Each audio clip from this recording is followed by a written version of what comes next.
What's up, YouTube? This is Tchouameni. Today is Saturday morning. I'm recording this part on Saturday morning just to explain to you what today's clip is. It's a two-parter, and both are about Tchouameni. So the first part is from the Thursday mailbag with Lucas, where we discussed Tchouameni. We answered a question about him. And then part two is further Tchouameni discussion a day later on the Churros y Tacticas Patreon podcast.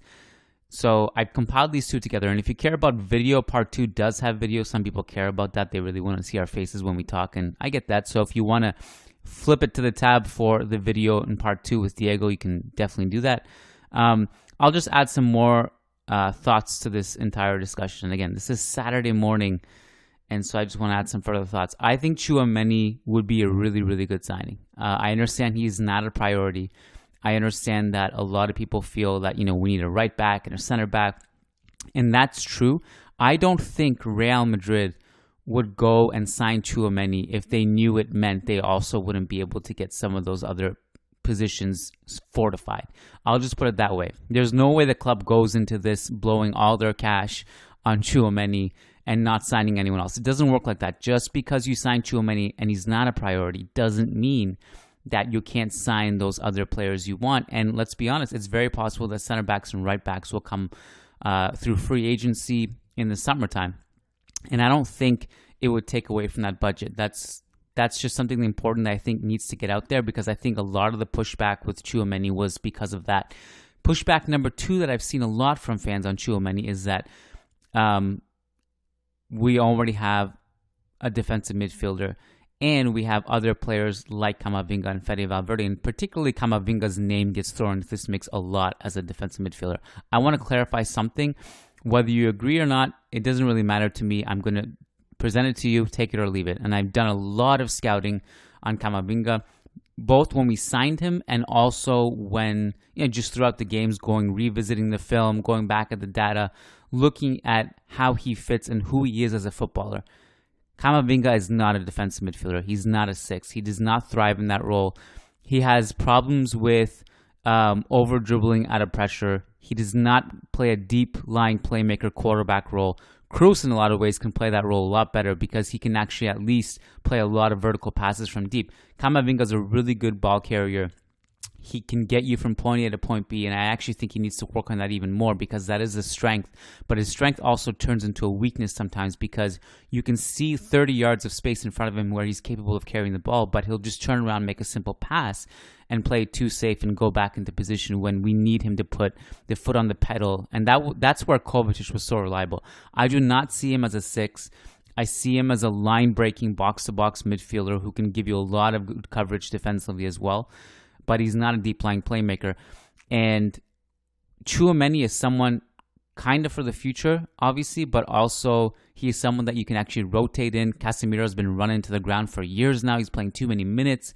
And Tchouameni can also be inserted as a defensive midfielder in big games, possibly even over Casemiro. Like, I'm not saying that's a realistic scenario, because Casemiro is in a lot of ways undroppable in the eyes of the managers that we've had, but you think about Real Madrid's past eliminations in big games. Manchester City, Ajax, Chelsea. All these games, Casemiro has been super uncomfortable when he's being pressed, and he gives the ball away. Tchouameni is a press-resistant defensive midfielder, and he's capable on the ball. And he's also terrific defensively. He's a good reader of the game. He's great at interceptions and reading passing lanes. So I like the Tchouameni signing in the vacuum. Do I like him for 80 million to 100 million? No, I don't. But I don't think it'll come down to that. If it comes down to that, they're not going to sign him full stop. He's not worth that for sure. If it's something like 60 million, I would pull the trigger. I would get it. I would be comfortable with some of the problems that would arise from that with playing time and stuff. But only if, and this is key, only if we know how to use him. Do we know that he's a defensive midfielder and not a center midfielder? Do we know that he should not be interfering with the playing time of Fede and Camavinga because they play two different positions? Do we know how to give Casemiro rest and integrate Tchouameni into that anchor role? These are all important questions, and it only works and it only makes sense if we know how to use him. So those are just some Saturday morning thoughts I wanted to throw your way before you dive into this. And I hope you enjoy either way. So part one with Lucas, Thursday Mailbag Part 2, Friday Patreon, Churros y Tácticos with Diego, and that has video. Thank you for consuming the content. Let's get to it. All right, time for Tchouameni and transfer philosophy talk. Tahmid Kalam says, I recognize our team's incredible success over the past decade, and I genuinely appreciate all that Florentino, Jose Angel Sanchez, and Calafat have done to make this team a winner. However, first guess, I have hated so many of our transfers and extensions over the years. More recently with Hazard, when we had young line breakers anyway, and with Jovic, who I found incredibly overrated. 1 5-goal performance inflated all of his statistics that year before we bought him. Lucas Vazquez, all I can say is I appreciate the penalty meme and the Madridismo, but Hakimi, enough said. In the past, there were too many silly transfers to name. Why sign Tchouameni now? It makes no sense when Casemiro was only 29. He'll come without a spot, and he'll ride the bench for 4 or 5 years. Why not invest that money in something that will genuinely help this team, like Azpilicueta or Sule, who can cover both right back and center back? I love this team, but I've hated so many nonsensical moves for players that don't have a spot or just don't fit. We should switch to a model of signing veterans who are desperate to get their one chance to wear the shirt as backups, instead of getting guys in their early 20s and wasting their primes.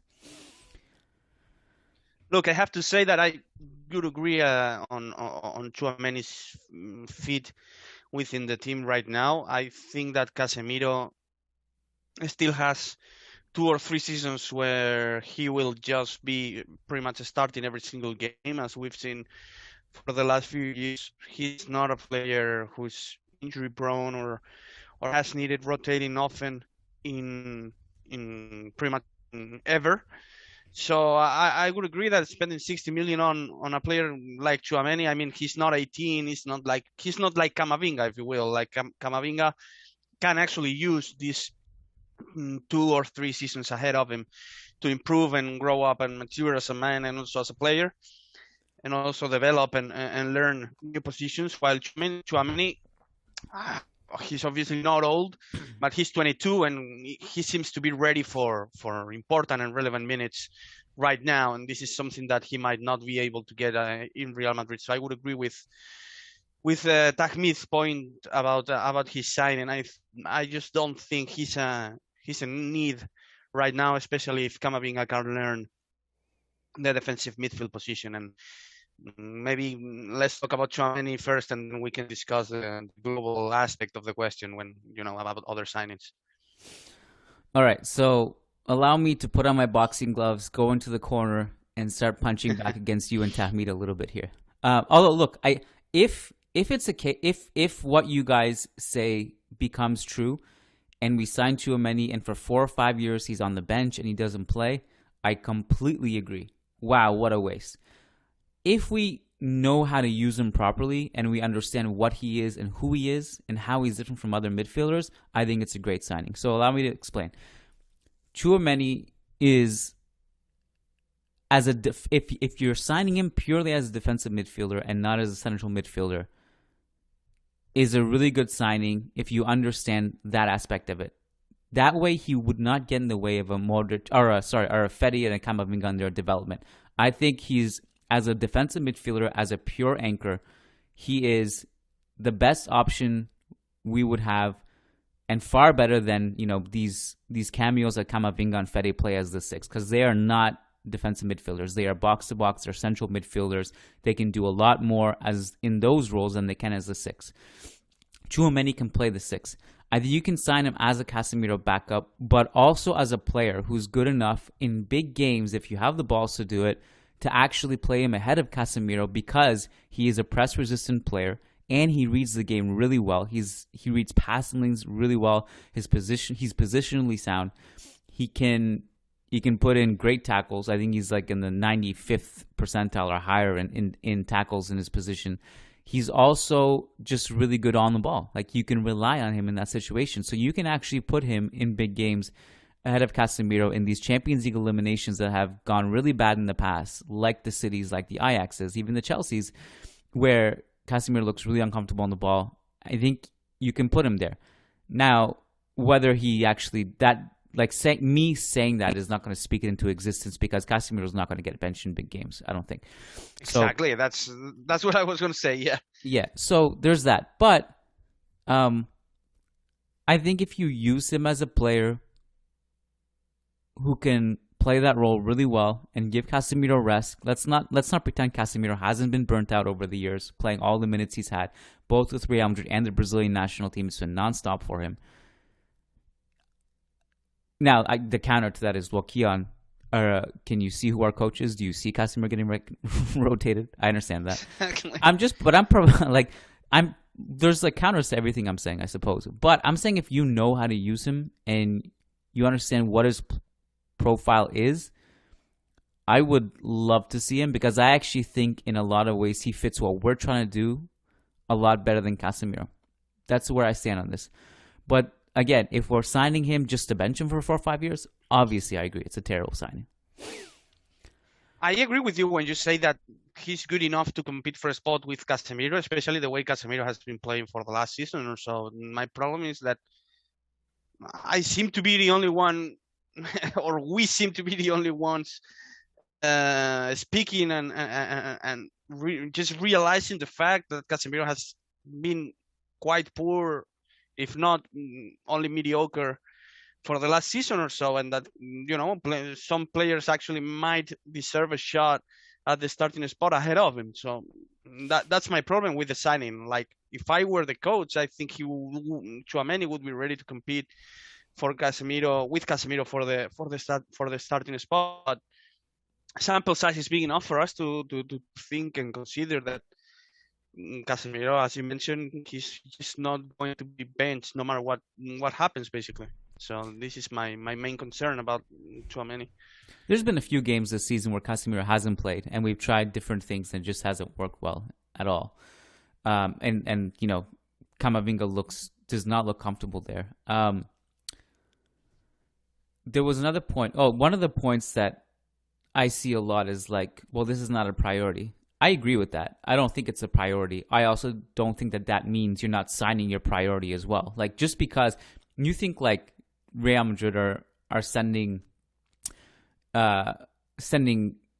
people to Monaco to negotiate with them, if it meant like they wouldn't be able to sign Mbappe and a right back and a center back, come on. Like, it's not like this is going to handcuff us, and I'm pretty sure they wouldn't. They understand the situation. They understand that they can sign other players if they couldn't. And I'm sure this wouldn't be a priority. That's my counter to that. It's pretty clear to me. It is interesting to go back to these the list that Tahmid provides. So Hazard, Jovic, Lucas Vazquez, Hakimi. Look, I think if we had hindsight, we would do everything differently, for sure. Everyone would. I would do so many different things in my life. I would go back and fix Real Madrid. I wouldn't sign Hazard. I wouldn't sign Jovic.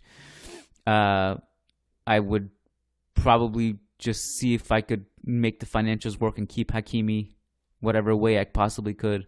I would do all that. But when you're in the moment, sometimes you make mistakes. Mm-hmm.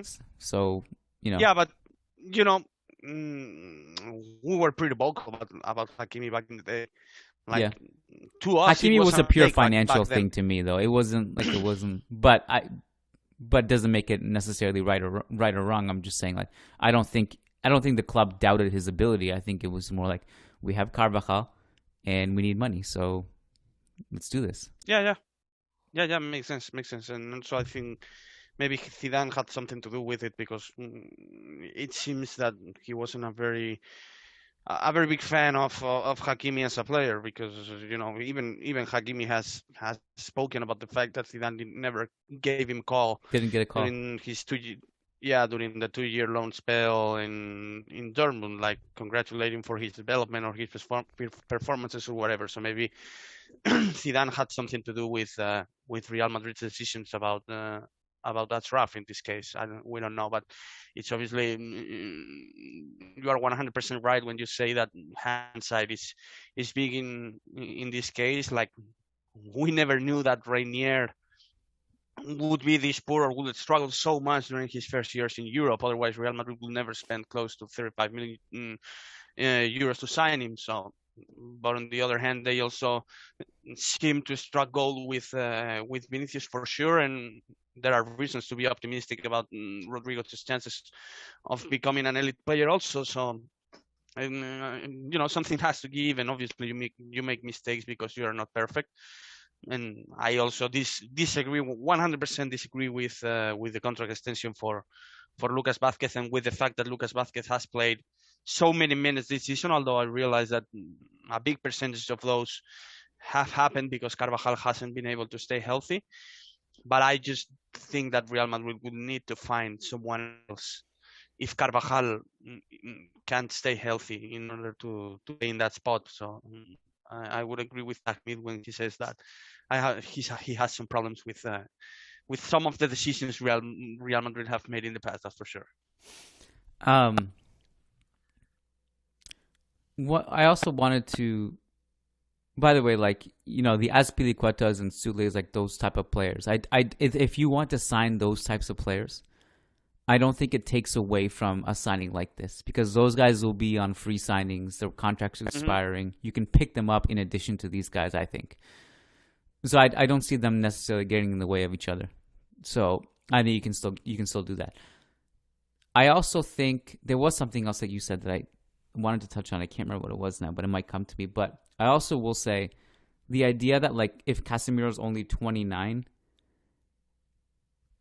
I don't really know what that means, because, like, some players at 29, they'll fall off a cliff. Some players at 36, you wonder if their birth certificate was wrong and maybe they were born in like 2005 and they're not like 40 years old. Like Modric is one of those guys. If Casemiro ages like Marcelo, then 29 is pretty old. If Casemiro ages like Modric, then Tchouameni has his work cut out for him. I just don't think, like, someone on Twitter like made a comparison like, whoa, this is like Odegaard backing up Modric. I think that's way different than the situation, in my opinion, because the gap between Modric and Odegaard is different than the gap between Casemiro and Tchouameni. And also, Odegaard wasn't necessarily competing with, like, he obviously CM is going to be his role, but he could have provided us with really good minutes on the right wing. I think the Odegaard situation was different, and we wouldn't really have known how it panned out, but he wasn't willing to fight. I think this Tchouameni thing is a completely different context with, his relationship with Casemiro and the midfield, and also his age. He's still young enough. I think it's too early to say either way. When Casemiro was only 29, that doesn't mean he's never going to be benched until he's like 34, 35. I'm not saying he will or won't. I'm just saying I don't know the answer to that. Not everyone. Hope because his best years seem to be behind him for sure. I mean, I'm not willing to say that he's already entered his decline or whatever, but I don't think he's at his peak right now for sure. Yeah. Okay. So any other thoughts on Tchouameni? No, not from me. I just haven't watched him play enough for me to have a strong opinion about his signing. I just hope that if Real Madrid sign him, I just hope that he's given the chance to play, because I don't think Casemiro has been great enough to be given the undisputed starter on the defensive midfield position role that comfortably. So I just hope that if Real Madrid sign him, I mean, 60 million is a pretty big hit to the budget. And if Real Madrid are really interested in Haaland, I don't know how they can make the Mbappe, Haaland, and Tchouameni situation work financially. I'm just not sure if Tchouameni, if the interest in Tchouameni is real. How seriously are Real Madrid are interested in Haaland? I'm just not sure anymore. A lot of, like, we'll see. This is a lot of. We have a lot of time to discuss a lot of this stuff, and we don't even know what if Tchouameni will even be signed. Well, right now it looks like they're stepping up the intensity to get him. And we've been linked with him in the past, but Today was the Hmm. first time where it seemed like something serious would happen. We'll see. We'll see where this all goes. I guess to put a bow on this, Tchouameni is a really, really good player. For that position that we want to be filled as a Casemiro backup, he's almost a little bit overqualified, I'd say, but he's also someone who can potentially work his way into the lineup and maybe earn more minutes as he works with us.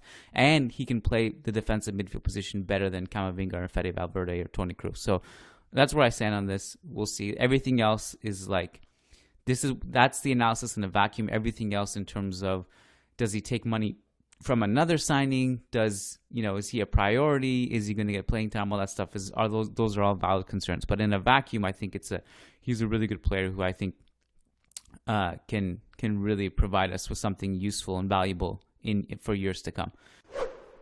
Jordan Frazao says, Churros! What do you guys think of Real Madrid possibly getting Tchouameni? I heard Madrid's head of the scout department has been in Monaco for the past couple of days talking to his entourage. Is he a future Casemiro replacement? Thank you, gentlemen. Yes, that's true that Juni Calafat is in Monaco to discuss that. And so we did a Tchouameni mailbag podcast. If you're a Managing Madrid patron, you may have already listened to it after you submitted this question, and maybe you haven't. I don't know. But my thoughts on it then and still stand were that Tchouameni is an awesome player in terms of like a profile that fits the defensive midfielder slot, who has terrific defensive instincts and a good read of the game and good read of passing lanes. Fantastic. Also, his ball playing ability is superior to that of Casemiro's. He's more press resistant, and he's got tremendous upside and a lot of room for growth. I really like him as a signing. Now it gets complicated when you talk about that's in a vacuum. Good signing. It gets complicated when reports today now that Monaco have raised their asking price from like around 60 million to like anywhere north from 80 million to 100 million, which if you start getting in that with those figures, it's more of like an F off price. It's like, we know you're not insane enough to splash this much on a backup defensive midfielder. Take it or leave it, and you're going to leave it, so we're going to enjoy our player, and you go and keep your money. It's all good. Now, so I think in that scenario, when there are other priorities, like I think if you sign Tchouameni for 60 million, it's not an issue in terms of like you're still going to get your right back and center back and your Mbappe, and you can still make it work financially. You're fine. I don't think it's like you get Tchouameni for 60 million, and now all of a sudden you can't sign all those prioritized things you can get. It's not a big deal. Like people were mentioning, like on the podcast yesterday, like submitting questions like, well, shouldn't we be prioritizing Sule and Azpilicueta, players like that, to players who can play right back, center back, and like those guys will be free. You'll be fine to sign them if you really need to, if after you've signed these guys. So that's not an issue. But once you start getting into the 80 million, 100 million territory for Tchouameni, I think you have two options. You have to either negotiate back down to 60 or something like that, or you have to just be like, okay, we'll just wait and probably get him cheaper once his contract starts winding down, and you guys will realize that you should have probably just sold him to us, earlier. My question would be more if I was a Madridista, if I were a Madridista. What about Antonio Blanco? I mean, you have him on the bench, not necessarily getting much minutes. You know much better than me whether he's a proven product from Castilla, excuse me. But wouldn't you rather see somebody from the lower ranks be moved up and be put in that kind of position to prove himself instead of splashing 80, 100 mil on this player, as good as he undoubtedly is? Yeah, it's a complicated question, I think. If it's 80 to 100 million, yeah, I would rather develop Blanco. But I will say this. From in terms of who's more polished and better right now, Tchouameni is better right now. Of course. Is that unfair? Maybe, because Blanco, he's not getting the chance to prove himself right now. And from what we've seen from him at both Castilla and I actually think his cameos for the A team were better than a lot of his Castilla performances, by the way, which is pretty much a trend for Castilla. Like Reguilon was the same. Players like Diego Llorente and Marcos Llorente, they just got better and better as they left Castilla. It's a pretty common phenomenon. So what we've seen from Antonio Blanco has been pretty good and very sporadic and limited cameos, but we don't really know what that means for the future. He's played 30 minutes this season in total, 37 if you include his 7-minute cameo in the Champions League. We don't know much about him in terms of, we know like what kind of profile he is. He is not a pure defensive midfielder either, by the way. He's not going to be a Casemiro guy. He's more of a box-to-box guy, and we have a lot of those guys. We have Camavinga and we have Fede. So I would still, like, if the price was reasonable, I would still choose Tchouameni over him. I would like to see Blanco on loan. I want to see more of him before I make a decision. That's why I say it's complicated, because sometimes these Castilla guys are really good, but being really good at Real Madrid is different than, is he going to be like a Dani Parejo type player who's really good in La Liga somewhere, or like a Borja Valero who goes to Fiorentina and does really well, or is he going to be like a Xabi Alonso where you can you're like one of the best in your position you can play. So that to me is where we have to start like scrutinizing it a little bit. Like, just because they're Castilla, we don't favor them necessarily. So that's where I stand on it. It's not a black and white answer. It's more of like Tchouameni is better now, but he's more expensive, and we want to see more of Blanco and really like him. So what do? Like, he's not Blanco, like even now when Tchouameni's not here, is not getting minutes. So I don't think it's necessarily related. You need to send Blanco out on loan, because right now he's just basically what's the point of having him in the squad right now,